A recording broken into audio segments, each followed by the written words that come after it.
Hi, this is Mrs. Rothenberger. I'm gonna explain to you how to launch the annotation tools when you are working with a PDF.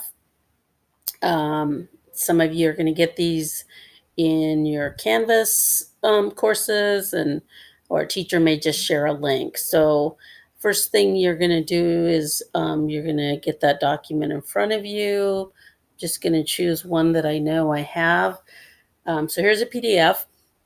Now what happens is once you get a PDF up on the screen, you need to launch your annotation tool. So if I just bring my stylus to my screen, you're gonna notice I saw kind of a drop down toolbar. So I'm going to do that again, and this time I'm going to click on the stylus, and when I do, I get this blue bar across the top of the screen. And what it does then is it brings to the top of my document those annotation tools. So there's a pen. If you click on it, you can choose the thickness of your line. You also can choose the color of your text.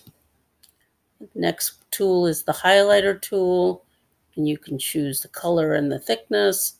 The third tool is the eraser, and then there's a undo and a redo. So if you needed to write notes, you could just choose that, and you can start to write. Um,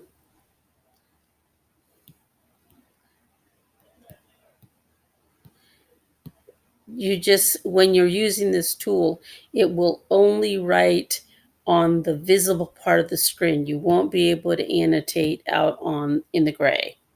Okay, so if I wanted to do some highlighting, I could just choose that. And the only thing about want to do the highlighting, well, let's do this. Let's get rid of that writing.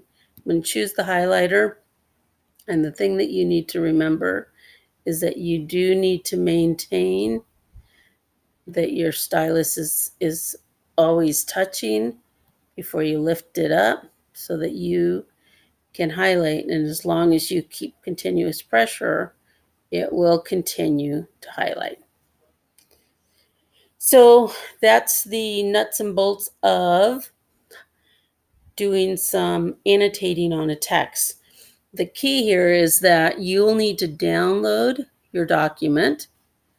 You'll want to make sure, if you look at the bottom here, you want to make sure you know what is the name of the document um, that you're currently working on. So if you need to give it a new name, for instance, if I wanted to say annotation number 1, then I could do that and save it, and then I could come back later and open up that document, which will be saved in my Google Drive, and I would launch it.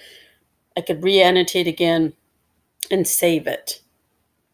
So that's what you need to remember as you go and you do all this work. Make sure you download it and save it. So that's all there is to using those tools. So I hope that this is useful. I'm sure your teachers will be expecting you to do this after they realize how helpful it is for you.